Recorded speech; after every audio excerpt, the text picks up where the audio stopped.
అన్నట్టు. ఇక మేము ఒకటి రెండు అడుగు తీస్తలేరు, అవి బోని కాబట్టి ఇచ్చింది కాదనకుండా. ఎంతనంట ఉల్లిగడ్డ ప్యాకెట్? నాకు 2-3 గంటలు సరిపోతాయి.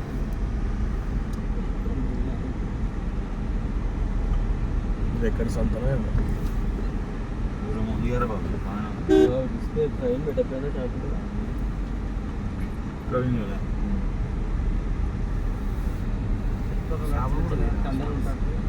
షాపులో షాపులో కూడా ఇచ్చిందే షాపులు తీస్తాను కదా. అట్లా తినేదే చూసారా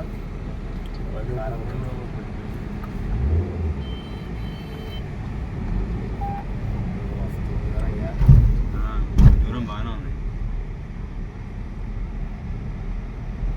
అందరూ వస్తాడు ఇక కిందికి పెట్టరు ఇంకా జరా కిందికి పెట్టి కాళ్ళు పెట్టుకో. అది పడతురా డ్యాన్స్ కూడా పడద్దని నైట్